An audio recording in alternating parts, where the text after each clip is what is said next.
Hello दोस्तों, आरो यारो के इस निशुल्क प्रोग्राम में आपका स्वागत है और मैं आशा करता हूं कि आप इस प्रोग्राम से जुड़ के अपनी तैयारी को बहुत ही बेहतर तरीके से कर रहे होंगे।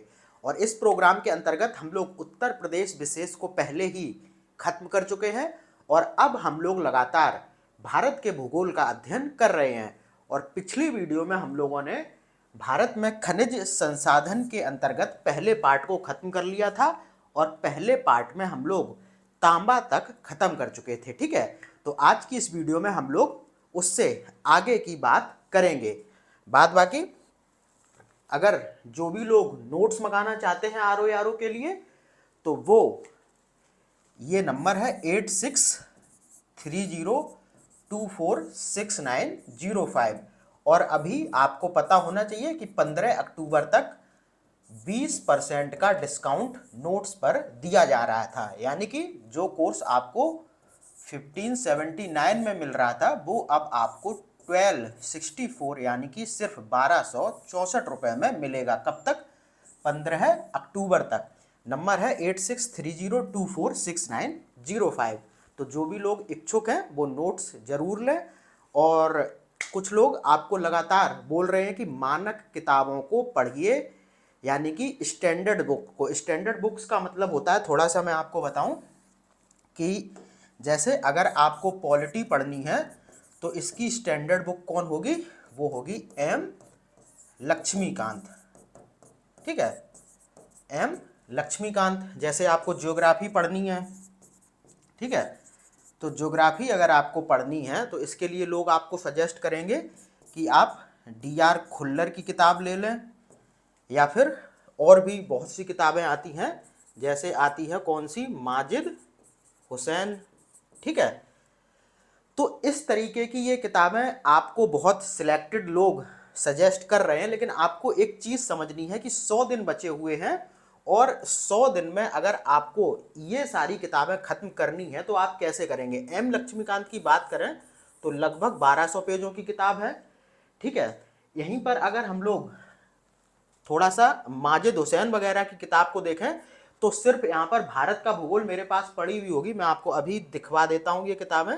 देखो, आपको मैं माजिद हुसैन दिखाता हूँ, मतलब एक बार आपको सच्चाई पता चल जाएगी कि क्या होगा। ये देखिए, ये भारत का भूगोल है, सिर्फ ये भारत का भूगोल है, इसमें विश्व का भूगोल नहीं है। ठीक है, और ये किताब है आपकी, ये किताब लगभग हाँ, ये किताब लगभग 1350 पेजों की किताब है। ठीक है, अब देखो एम लक्ष्मीकांत भी मैं आपको दिखा देता हूँ।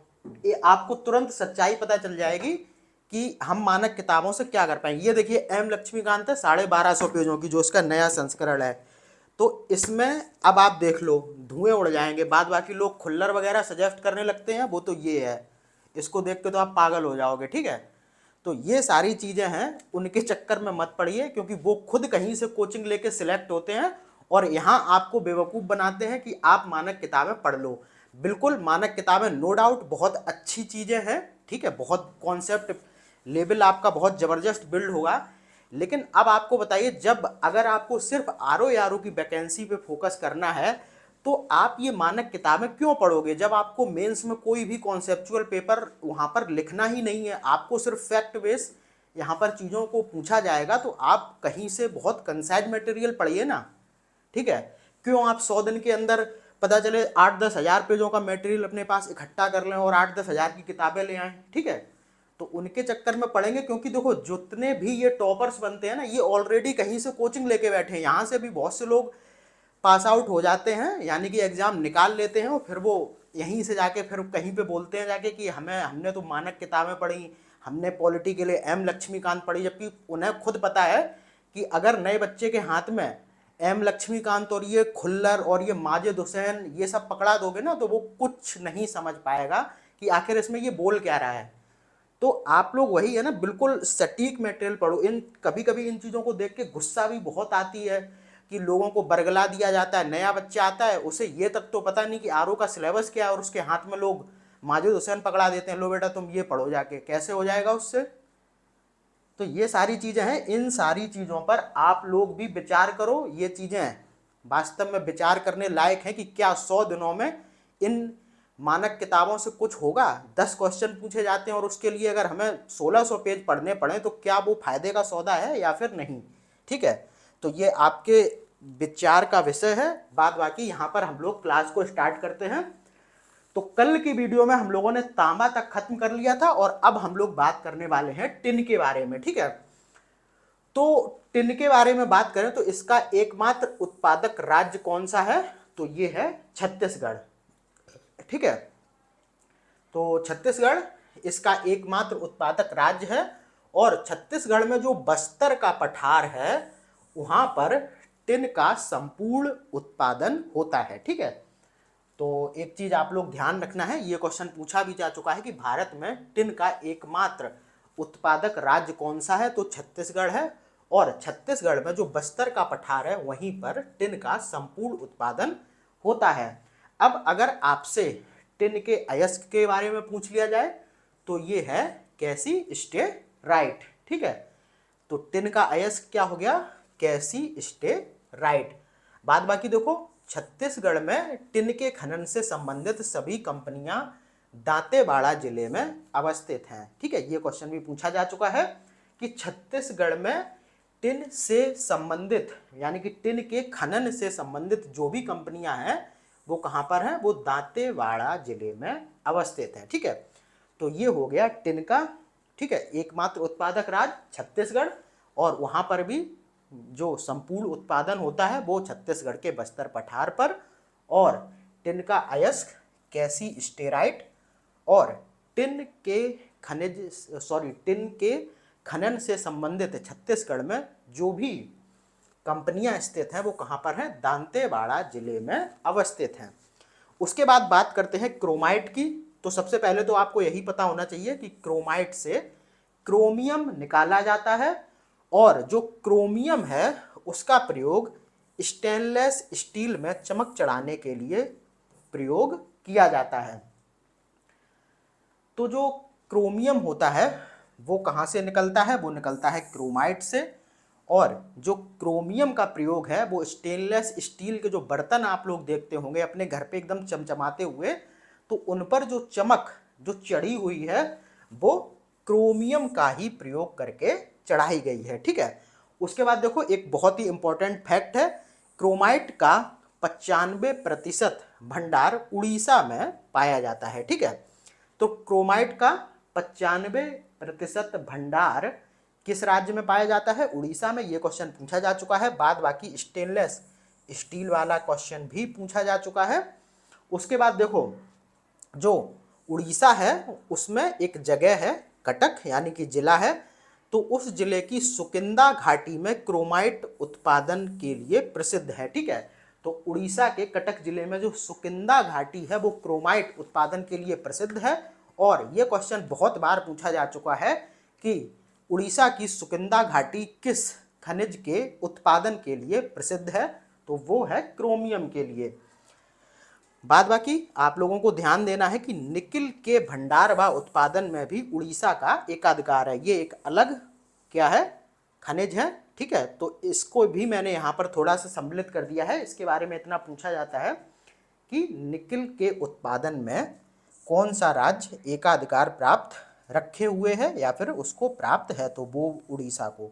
ठीक है, तो क्रोमाइट और निकिल दोनों के उत्पादन और भंडार में उड़ीसा पहले नंबर पर है। बाद बाकी जब हम लोग खनिज और कृषि के लेटेस्ट डाटा को देखेंगे तो वहां पर हम लोग इन चीज़ों को फिर से थोड़ा सा डिस्कस कर लेंगे कि किस खनिज के उत्पादन में और किस खनिज के भंडार में कौन सा राज्य शीर्ष पर है। ठीक है, तो ये बात हो गई टिन की और ये बात हो गई क्रोमाइट की।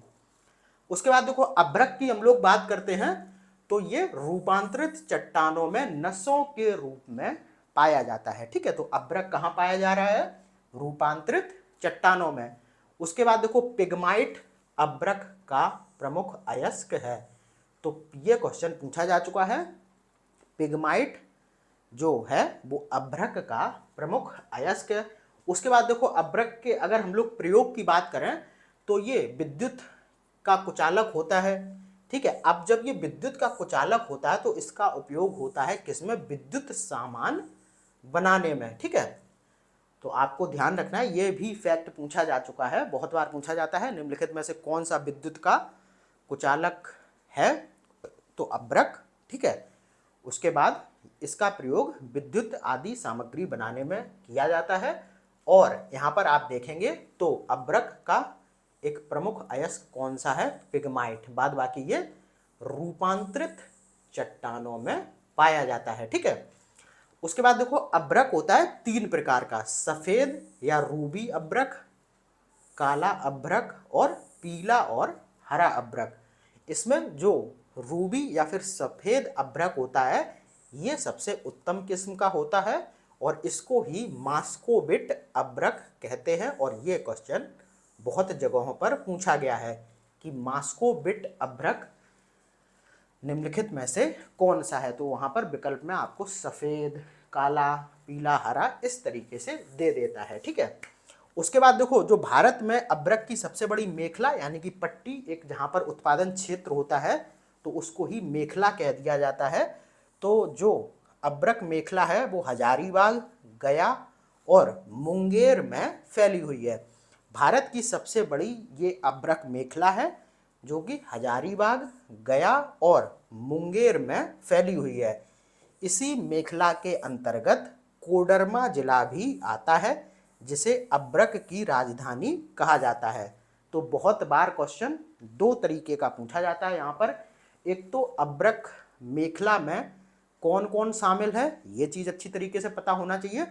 दूसरा क्वेश्चन पूछ लिया जाता है निम्नलिखित में से किसे अभ्रक की राजधानी कहा जाता है? तो वो कहा जाता है किसे? कोडरमा जिले को। और कोडरमा इसी अभ्रक मेखला के अंतर्गत आती है जो कि हजारीबाग, गया और मुंगेर में फैली हुई है। उसके बाद आपको पता होना चाहिए कि अभ्रक सीट के उत्पादन में भारत का प्रथम स्थान है। इसको हम लोग फिर से लेटेस्ट डाटा के साथ पढ़ लेंगे।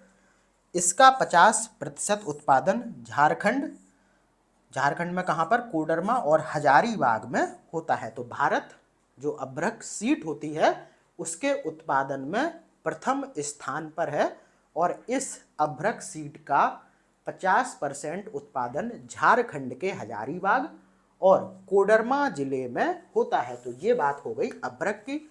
आप इसी को बहुत अच्छी तरीके से देखते रहिए, कहीं भी कोई मानक बुक पढ़ने की ज़रूरत नहीं है। आपको एग्जाम निकालना है, ना तो आपको 200 में से 200 क्वेश्चन करने हैं, ठीक है। आपको सिर्फ मेरिट क्रॉस करनी है। मेंस में कोई भी इसमें लिखित पेपर जीएस का नहीं होता है, हिंदी आलेखन में होता है और होता है एसए में, ठीक है। तो मेंस के लिए भी कोई जीएस में बहुत हैवी कॉन्सेप्ट की ज़रूरत नहीं है। जिस तरीके का पेपर प्री में होता है उसी तरीके का सेम पेपर आपको मेंस में देखने को मिलेगा। क्वेश्चन का पैटर्न थोड़ा सा टफ हो सकता है, बदला हो सकता है, बाद बाकी ऐसा कुछ नहीं होगा कि जो यहाँ से सॉल्व ना हो, क्योंकि बहुत सी चीज़ें यहाँ पर चलिए ठीक है नहीं होंगी, लेकिन एक प्रोसेस होता है एलिमिनेशन मेथड। जब हम क्वेश्चन को सॉल्व करने बैठते हैं तब हमें पता चल जाता है 4 विकल्प देख के कि ये तो उत्तर नहीं होगा, ठीक है। ये आईएएस का पेपर नहीं है जो कि इतना टफ आ जाएगा कि आप वहाँ पर आंसर्स को एलिमिनेट भी नहीं कर पाएंगे, ठीक है। तो इतनी कोई टेंशन लेने की ज़रूरत नहीं है। बस आपको ज़रूरत है 8 से 10 घंटे लगातार पढ़ाई करिए, सभी प्रीवियस ईयर क्वेश्चन सॉल्व कीजिए, ठीक है। और जो यूपीपीसीएस के द्वारा अन्य एग्जाम कराए गए हैं उनमें जो जीएस के क्वेश्चन पूछे गए हैं उनको सॉल्व करते रहिए। और आप क्या करिए, इन क्लासेस को देखिए। बाद बाकी आपकी इच्छा है आप नोट्स मंगवाएं या फिर ना मंगवाएं, लेकिन मेरा वो है मत कि आप किसी कंसाइज मटेरियल के साथ ही पढ़ें, चाहे आप यहाँ से लें चाहे अन्य कहीं से। अब 100 दिन के अंदर एम लक्ष्मीकांत, खुल्लर, माजिद हुसैन, ठीक है, और ये स्पेक्ट्रम, इन जैसी बड़ी बड़ी किताबों को पढ़ने का समय नहीं है, ठीक है। यहाँ पर हर चीज़ उन्हीं से निकाली गई है। ऐसा नहीं है कि यहाँ पर कोई बुक नहीं है, सारी बुकें पढ़ी हुई हैं। जितनी लोग सजेस्ट करते हैं उनसे सबसे निकला हुआ ये निचोड़ है, ठीक है।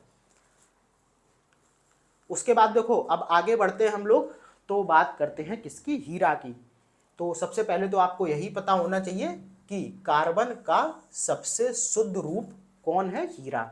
ये क्वेश्चन बार बार पूछा जाता है कि कार्बन का सबसे शुद्ध रूप कौन सा है? तो उसमें आपको बहुत से विकल्प देखने को मिलते हैं, कोयला, हीरा, ग्रेफाइट। तो हीरा कार्बन का सबसे शुद्ध रूप है। यह प्रकृति का सबसे कठोर तत्व है।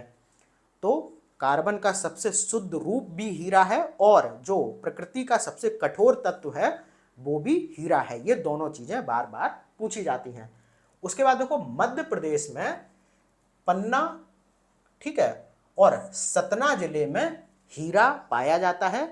ठीक है, ये हम लोगों ने जब भारत की भूगर्भिक चट्टानों का अध्ययन कर रहे थे तब भी ये चीज मैंने आपको बताई थी। तो मध्य प्रदेश में पन्ना और सतना जिले में हीरा पाया जाता है। बाद बाकी यह विंध्याचल की चट्टानों की सिराओं में पाया जाता है। ठीक है, तो ये वाला जो पन्ना और सतना वाला जो ये जिला वाला क्षेत्र है ये विंध्याचल की चट्टानों यानी कि विंध्यन चट्टानों के अंतर्गत ही आता है। बाद बाकी और देखें हम लोग तो आंध्र प्रदेश के कन्नौर में भी हीरा पाया जाता है। तो एक तो हो गया कौन सा, पन्ना और सतना जिला जो कि मध्य प्रदेश में है दोनों ये जिले, और ये विंध्यन चट्टानों के अंतर्गत आते हैं। उसके बाद आंध्र प्रदेश के कन्नौर में भी हीरा पाया जाता है। अब थोड़ी सी हम लोग अगर कोहिनूर हीरे की बात करें तो ये कहाँ से प्राप्त हुआ था? ये आंध्र प्रदेश की गोलकुंडा की खान से प्राप्त हुआ था। अब थोड़ा सा कुछ हीरे की औद्योगिक जानकारी को भी ले लेते हैं। तो आपको पता होना चाहिए कि मुंबई भारत की हीरे की सबसे बड़ी मंडी है। ठीक है, मुंबई भारत की हीरे की सबसे बड़ी मंडी है और ये क्वेश्चन भी पूछा जा चुका है। उसके बाद देखो हीरे की कटाई क्यों की जाती है? हीरा जो मिलता है वो पत्थर की तरीके से ही मिलता है। ठीक है, फिर उसको काट छांट के एकदम शाइनिंग बनाया जाता है। तो जो हीरे की कटाई है वो उसकी चमक को बढ़ाने के लिए ही की जाती है। ठीक है, बाद बाकी कुछ काले हीरे भी होते हैं, ब्लैक डायमंड। तो उनका प्रयोग कांच को काटने और चट्टानों में छेद करने के लिए होता है। अब आपको पता चल गया कि हीरा चट्टानों में भी छेद कर देता है, इसीलिए यह प्रकृति का सबसे कठोर तत्व है। ठीक है, और कांच काटने में भी हीरे का प्रयोग होता है। किस तरीके के हीरे का? काले हीरे का, यानी कि ब्लैक डायमंड। उसके बाद कार्बन के एक और अपरूप की हम लोग बात करते हैं, तो वो कौन सा है? वो है ग्रेफाइट। तो सबसे पहले ये कार्बन का एक अपरूप है। इसे क्रिस्टलीय कार्बन अथवा ब्लैक लेड भी कहते हैं। ठीक है, तो ग्रेफाइट सबसे पहले तो कार्बन का ही एक अपरूप है जिस तरीके से हीरा है। ठीक है, और इसे क्रिस्टलीय कार्बन और ब्लैक लेड भी कहते हैं। ग्रेफाइट जब पेंसिलों की जो निब होती है वही होती है ग्रेफाइट, आप उसको देखिए। ठीक है, और ये जो ग्रेफाइट है ये आग्नेय और रूपांतरित चट्टानों में पाई जाती है। ठीक है, या फिर पाया जाता है। उसके बाद इसका प्रयोग पेंसिल की लीड बनाने, हाँ, तो जो पेंसिल की निब यानी कि जो लीड होती है उसे बनाने में कार्बन इसका ग्रेफाइट का प्रयोग किया जाता है। और जो परमाणु रिएक्टर में मंदक होते हैं तो उसमें ग्रेफाइट का प्रयोग किया जाता है। मंदक मतलब जो रिएक्टरों की गति को कम कर दे। अभी जब हम लोग परमाणु ऊर्जा के बारे में पढ़ेंगे तब आपको बताएंगे कि ये जो ग्रेफाइट है वो किस तरीके से मंदक के रूप में एक परमाणु भट्टी में काम करता है। ठीक है, तो अभी आप इतना समझिए कि पेंसिल की लीड बनाने और परमाणु रिएक्टरों में मंदक के रूप में कार्य करता है क्या? ग्रेफाइट। आगे हम लोग बढ़े तो जिप्सम की बात करते हैं। तो जिप्सम क्या होता है? जिप्सम होता है कैल्शियम का हाइड्रेटेड सल्फाइड। ठीक है, तो जिप्सम कैल्शियम का हाइड्रेटेड सल्फाइड होता है और इसका प्रयोग कहाँ होता है? देखो, सीमेंट बनाने में और उर्वरक बनाने में। बहुत ही इंपॉर्टेंट है, बहुत बार क्वेश्चन पूछा जाता है। तो जिप्सम का प्रयोग कहाँ पर होता है? सीमेंट बनाने में और उर्वरक बनाने में। उसके बाद देखो राजस्थान में जिप्सम का 99% उत्पादन किया जाता है। किस राज्य में? राजस्थान में। और राजस्थान का जिला है हनुमानगढ़। ये जिप्सम उत्पादन के लिए प्रसिद्ध है। तो जिप्सम क्या है? कैल्शियम का हाइड्रेटेड सल्फाइड है और जिप्सम का प्रयोग सीमेंट बनाने और उर्वरक बनाने में किया जाता है। और हम देखें तो जो राजस्थान में जिप्सम का 99% उत्पादन किया जाता है। तो यानी कि जिप्सम के उत्पादन में राजस्थान एकाधिकार रखता है। उसके बाद देखो राजस्थान का जो हनुमानगढ़ जिला है वो जिप्सम उत्पादन के लिए प्रसिद्ध है। ठीक है, तो क्वेश्चन बहुत बार इस तरीके से पूछा जाता है कि राजस्थान का हनुमानगढ़ जिला किस खनिज के उत्पादन के लिए प्रसिद्ध है। ठीक है, उसके बाद देखो संगमरमर की बात करते हैं। तो संगमरमर जो है वो क्या है, वो एक है कायांतरित चट्टान। ठीक है, इसका प्रयोग देखो किस में होता है, भवन निर्माण में, सबको पता है। ठीक है, बहुत अच्छे जो लोग भवन बनवाते हैं बहुत महंगे, तो उसमें कहाँ से मकराना की मार्बल्स लगाते हैं, वही संगमरमर होता है। यहाँ पर दिया भी गया है, राजस्थान का मकराना क्षेत्र उच्च कोटि के संगमरमर हेतु प्रसिद्ध है। ये क्वेश्चन बहुत बार पूछा जाता है, तो मकराना क्षेत्र को ध्यान रखना, ये राजस्थान के नागौर जिले में पड़ता है। और यहाँ का जो संगमरमर है वो विश्व प्रसिद्ध है, और बहुत से बड़े लोग जब अपने घरों को बनवाते हैं तो उसमें इस मकराना के संगमरमर का प्रयोग करते हैं। ठीक है, आगे बढ़े तो बात करते हैं डोलोमाइट की। अच्छा, डोलोमाइट क्या होता है, तो डोलोमाइट चूना पत्थर और मैग्नीशियम का मिश्रण होता है। ठीक है, तो डोलोमाइट क्या है, चूना पत्थर और मैग्नीशियम का मिश्रण। उसके बाद देखें इसका उत्पादन कहाँ पर होता है, छत्तीसगढ़ के बिलासपुर, आंध्र प्रदेश के कुड़प्पा और उड़ीसा के संबलपुर व कोरापुट में। ठीक है, तो 3 जगहों पर ये मुख्यतः उत्पादित होता है। कहाँ पर, छत्तीसगढ़ के बिलासपुर में, आंध्र प्रदेश के कुड़प्पा में और उड़ीसा के संबलपुर और कोटा में। बाद बाकी ये चूना पत्थर और मैग्नीशियम का मिश्रण होता है। ठीक है, बायराइट्स की थोड़ी सी हम लोग बात कर लें, तो ये बहुत ही मजबूत धातु होती है। इसका उपयोग ड्रिलिंग के लिए होता है। ड्रिल मशीन आपने देखी है, तो उसकी जो निडल बनी होती हैं वो बायराइट्स की ही होती हैं, वो बहुत मजबूत होती हैं। ठीक है, तो बायराइट्स बहुत ही मजबूत धातु है, इसका उपयोग ड्रिलिंग के लिए होता है। ड्रिलिंग वाला ये क्वेश्चन पूछा जा चुका है। बाद बाकी ये बहुत इंपॉर्टेंट चीज़ यहाँ पर है कि बायराइट्स का विश्व का सबसे बड़ा भंडार आंध्र प्रदेश के कुड़प्पा जिले के मंगमपेट में पाया जाता है। तो जो आंध्र प्रदेश में कुड़प्पा जिला में एक मंगमपेट स्थान है, वहाँ पर विश्व का सबसे बड़ा बायराइट्स का भंडार पाया जाता है। और भारत का 95% बायराइट्स भंडार आंध्र प्रदेश में पाया जाता है। ये दोनों बहुत ही इम्पोर्टेंट फैक्ट हैं, इनसे यूपीपीसीएस विभिन्न परीक्षाओं में खूब क्वेश्चन पूछता है। ठीक है, तो आंध्र प्रदेश को ध्यान रखना, सबसे बड़ा भंडार आंध्र प्रदेश के मंगमपेट में, और भारत का 95% बायराइट्स कहाँ पर मिल रहा है, वो भी आंध्र प्रदेश में। ठीक है, आगे बढ़ते हैं। तो चूना पत्थर की बात करें तो चूना पत्थर गोंडवाना को छोड़कर सभी काल की अपसादी शैलों में पाया जाता है। ठीक है, तो बस आपको ये ध्यान रखना है कि जो चूना पत्थर है वो गोंडवाना चट्टान क्रम को छोड़कर सभी काल की अपसादी शैलों, ये शैल मतलब चट्टान, में पाया जाता है। ये मुख्यतः कुड़प्पा और विंध्यन शैल समूह में पाया जाता है। बाद बाकी देखो आंध्र प्रदेश में सर्वाधिक चूना के भंडार हैं। ठीक है, तो चूना पत्थर की बात करें तो ये गोंडवाना क्रम की चट्टानों में नहीं पाया जाता है। बाद बाकी सब में। मुख्यतः बात करें तो कुड़प्पा और विंध्यन में, बाद बाकी आप देखेंगे तो आंध्र प्रदेश में सर्वाधिक चूना पत्थर के भंडार पाए जाते हैं। तो इस तरीके से ये सारे खनिज खत्म हो गए।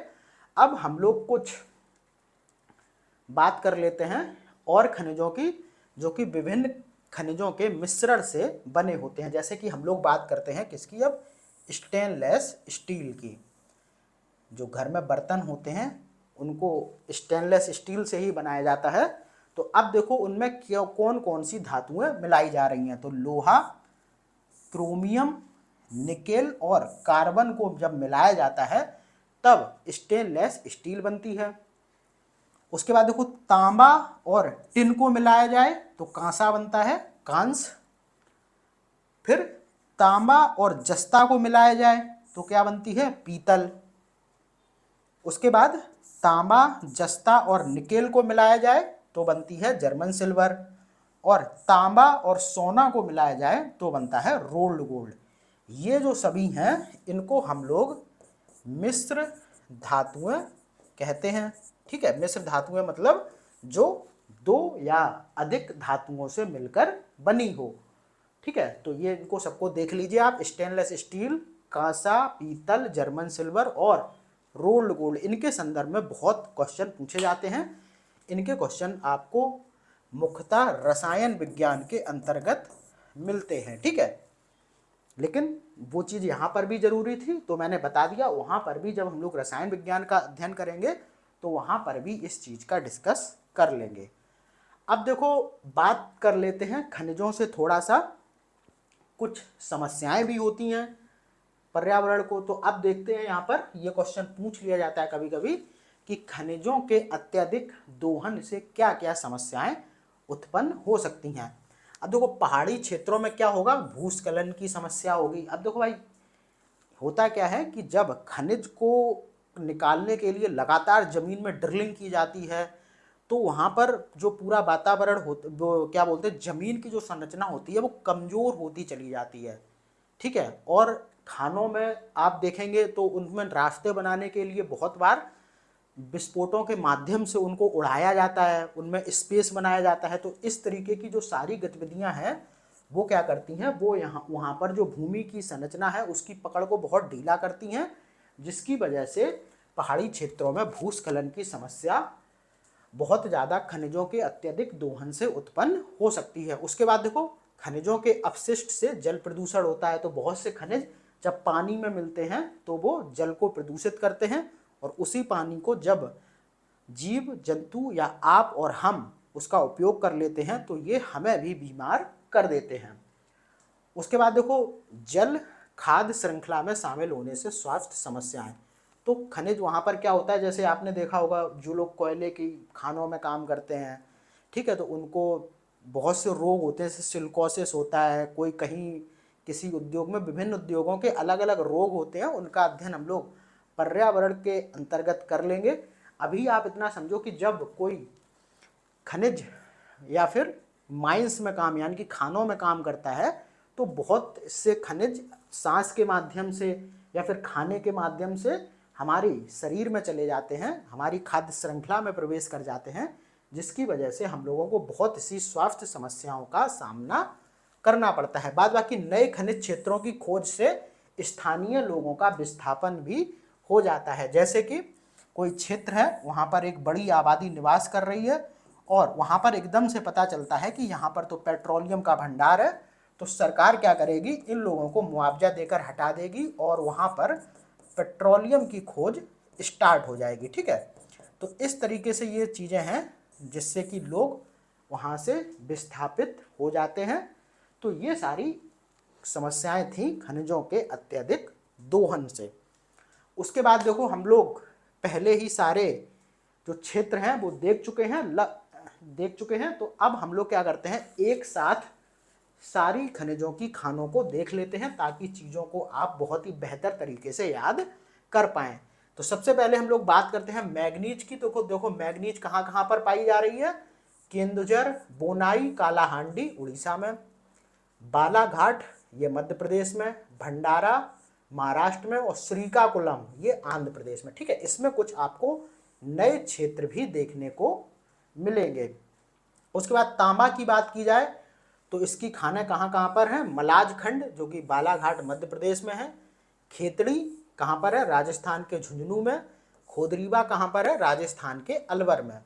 उसके बाद देखो मूसाबानी और राखा ये कहाँ पर है, ये झारखंड में है, भोटांग, पाचेरवानी और रांगपो ये कहाँ पर है, सिक्किम में, और तलोजा ये देखो नया आ गया यहाँ पर, तलोजा कहाँ पर है, महाराष्ट्र में।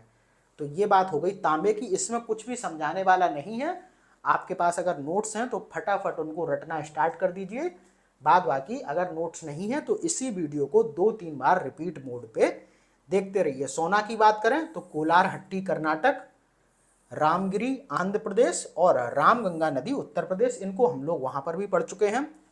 बॉक्साइट की देखो बात करें तो रांची, पलामू और लोहरदगा झारखंड, अमरकंटक पठार मध्य प्रदेश, कोटापुर पंचपतमाली पहाड़ी उड़ीसा, ठीक है। उसके बाद हम लोग बात करते हैं लोहे की।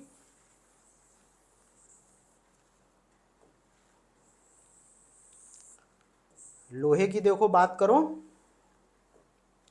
तो ये कहाँ कहाँ पर है, ये है डल्ली राजहरा और बेलाडीला, कहाँ पर, छत्तीसगढ़ में। इनको बहुत अच्छे से याद करना क्योंकि यहाँ से एक प्रश्न आपको मिलना ही मिलना है यहाँ से, ठीक है। गुरु महसानी, बादाम पहाड़, मयूरभंज जिला उड़ीसा, बरामजादा समूह क्योंझर उड़ीसा, बाबा बूदन कुद्रेमुख और संदूर पहाड़ी कर्नाटक, नोवा मुंडी झारखंड, दामोदा श्रेणी पश्चिम बंगाल और भंडारा जिला महाराष्ट्र। तो ये लौह अयस्क के क्षेत्र हैं। उसके बाद देखो मैग्नेटाइट लोहा, वो लोहा था, इसमें स्पेशली मैग्नेटाइट लोहे की बात की जा रही है, जो कि लोहे की द्वितीय सबसे सर्वोत्तम श्रेणी है। ठीक है, तो ये कहाँ कहाँ पाया जाता है? कुद्रेमुख कर्नाटक, सलेम तमिलनाडु, कोझिकोड केरल और गोवा के विभिन्न स्थानों पर मैग्नेटाइट लोहा पाया जाता है। सीसा जस्ता की बात कर लो तो जावर उदयपुर राजस्थान, रामपुर अगूचा ये भी राजस्थान। ठीक है, उसके बाद भोटांग और पाचेतर बानी ये सिक्किम में है। उसके बाद देखो यूरेनियम की हम लोग बात कर लें, इसकी बात हम लोग फिर से अभी ऊर्जा खनिज के अंतर्गत भी करेंगे। ठीक है, यूरेनियम की हम लोग बात करें तो जादूगोड़ा और बगजाता। जादूगोड़ा बहुत ही महत्वपूर्ण स्थान है यूरेनियम का, जो कि झारखंड में है, और एक स्थान है बगजाता। और फिर है ये देखो आप महाडस्क खासी पहाड़ी पर मेघालय में, और तुमल्ला पल्ली कहाँ पर है? आंध्र प्रदेश में। उसके बाद थोरियम की हम लोग बात करें, ये भी एक ऊर्जा खनिज है, ये परमाणु खनिज है। ठीक है, तो जब हम लोग परमाणु ऊर्जा के बारे में पढ़ेंगे तब यूरेनियम और थोरियम को पढ़ेंगे। अभी आप इतना समझ लीजिए कि ये कहाँ पाए जाते हैं। तो जो थोरियम कहाँ पर? तटवर्ती केरल में। तो केरल में तटवर्ती भागों में मोनाजाइट बालू पाई जाती है, उसी से थोरियम निकाला जाता है। बहुत बार ये क्वेश्चन पूछा जा चुका है। बाद बाकी थोरियम नीलगिरी पर्वत पर भी थोड़ा सा मिलता है। उसके बाद देखो हीरा की बात करें तो पन्ना और सतना मध्य प्रदेश और कन्नौर आंध्र प्रदेश। ठीक है, थोड़ा सा और हम लोग आगे बढ़ें तो यहाँ पर देखते हैं जिप्सम के बारे में। ठीक है, अब जिप्सम देखो कहाँ कहाँ है। जिप्सम है हनुमानगढ़ जिला राजस्थान और डोडा जिला जम्मू कश्मीर। उसके बाद देखो ग्रेफाइट की बात करें तो तिरुनेलवेली कहाँ पर? तमिलनाडु में, कालाहांडी उड़ीसा में और रंपा आंध्र प्रदेश में। ठीक है, उसके बाद देखो अब्रक का थोड़ा सा हम लोग देख लेते हैं। तो अब्रक कहाँ कहाँ पर है? अब्रक है कोडरमा में, जो कि हजारीबाग जिला झारखंड में स्थित है। ठीक है, कोडरमा और हजारीबाग दो जगह पर पाया जाता है झारखंड में। कोडरमा को अब्रक की राजधानी भी कहा जाता है, अभी हम लोगों ने थोड़ी देर बाद देखा था। और क्रोमाइट अभी हम लोगों ने पढ़ा था सुकिंदा घाटी उड़ीसा में, जो कि कटक जिले में स्थित है। और टिन का भंडार या फिर टिन का सबसे ज़्यादा उत्पादन बस्तर जिला छत्तीसगढ़ में। छत्तीसगढ़ एकमात्र उत्पादक राज्य है टिन का। अब देखो खनिज उत्पादन से जुड़े प्रमुख शोध संस्थान भी हैं, इनसे क्वेश्चन भी बहुत ज़्यादा देखने को मिलते हैं। तो इनके मुख्यालय यानी कि ये कहाँ पर स्थित हैं और इनकी स्थापना वर्ष को थोड़ा सा हम लोग फटाफट देख लेते हैं। वैसे ये रटने वाली चीज़ें हैं, लेकिन मेरा दायित्व है कि मैं आपको सारी चीज़ें बताऊं। खनिज अन्वेषण निगम लिमिटेड बहुत ही इंपॉर्टेंट है, नागपुर में ये स्थित है। इसकी स्थापना 1972 में हुई थी। भारतीय खान ब्यूरो बहुत ही इंपॉर्टेंट है, ये भी नागपुर में है और इसकी स्थापना हुई थी 1948 में। केंद्रीय खनन एवं ईंधन अनुसंधान संस्थान ये कहाँ पर है? ये धनबाद में है। बाद बाकी इसकी स्थापना आप लोग कमेंट करके बताइए, क्योंकि ये चीज़ मुझे कहीं गूगल पे देखने को नहीं मिली। ठीक है, केंद्रीय खनन एवं ईंधन अनुसंधान संस्थान। बाद बाकी इसका मुख्यालय तो धनबाद में है। राष्ट्रीय धातु कर्म प्रयोगशाला ये जमशेदपुर में है। इसकी स्थापना 1950 में हुई थी। उसके बाद देखो राष्ट्रीय खनिज विकास निगम, ये बहुत बार पूछा जा चुका है। तो राष्ट्रीय खनिज विकास निगम है हैदराबाद में, जो कि 1958 में स्थापित किया गया था।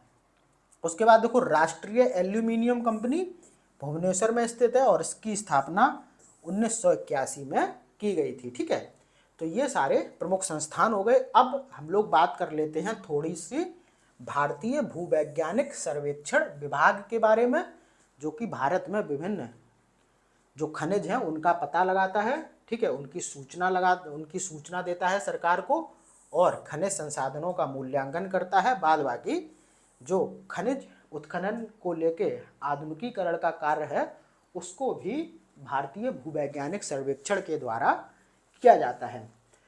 तो देखते हैं इसकी स्थापना 1851 में हुई थी और कैसे हुई थी। रेलवे के लिए भारत में उपलब्ध कोयला भंडार की खोज के उद्देश्य से 1851 में भारतीय भूवैज्ञानिक सर्वेक्षण की स्थापना हुई थी। तो 1851 याद रखना, बहुत बार पूछा जा चुका है। कार्य मैंने इसके आपको बता दिए। बाद बाकी भारतीय भूवैज्ञानिक सर्वेक्षण का जो मुख्यालय है वो कहाँ पर है, कोलकाता में है, बहुत बार पूछा जा चुका है। बाद बाकी इसका मुख्यालय कोलकाता में हो गया और देश के लगभग सभी राज्यों में इसकी इकाइयां हैं। जैसे कि आप देखेंगे लखनऊ, जयपुर, कानपुर, हैदराबाद, शिलोंग और कोलकाता में इसके 6 से अच्छा मतलब जो क्षेत्रीय कार्यालय इसके हैं वो 6 जगह पे हैं। कहाँ कहाँ पे, लखनऊ, जयपुर, नागपुर, हैदराबाद, शिलोंग और कोलकाता। ठीक है, बाद बाकी सभी राज्यों में इसके कार्यालय की इकाई स्थित है। वर्तमान में भारतीय भूवैज्ञानिक सर्वेक्षण विभाग खान मंत्रालय की एक सहायक संस्था के रूप में कार्य करता है। बहुत बार क्वेश्चन पूछा जाता है कि खान मंत्रालय नहीं, ऐसे क्वेश्चन पूछा जाएगा कि भारतीय भूवैज्ञानिक सर्वेक्षण विभाग किस मंत्रालय के अंतर्गत कार्य करता है, तो आपको बताना पड़ेगा खान मंत्रालय। तो स्थापना 1851 में, कार्य आपने देखे। ठीक है, बाद बाकी मुख्यालय कोलकाता में, 6 इसके जो रीजनल ऑफिस हैं वो आप देखेंगे कहाँ पर है, लखनऊ, जयपुर, नागपुर, हैदराबाद, शिलोंग और कोलकाता। बाद बाकी ये खान मंत्रालय के अंतर्गत कार्य करता है। तो इस तरीके से भारत में खनिज संसाधन पूरी तरीके से समाप्त हो गए हैं। ठीक है, तो फिर मिलते हैं अगली वीडियो में और लगातार आप लोग इनको देखते रहिए, भटकने की कहीं भी ज़रूरत नहीं है, मेरे साथ बने रहिए, आपकी पूरी 100% तैयारी होगी यहाँ से। तो मिलते हैं अगली वीडियो में, तब तक के लिए धन्यवाद।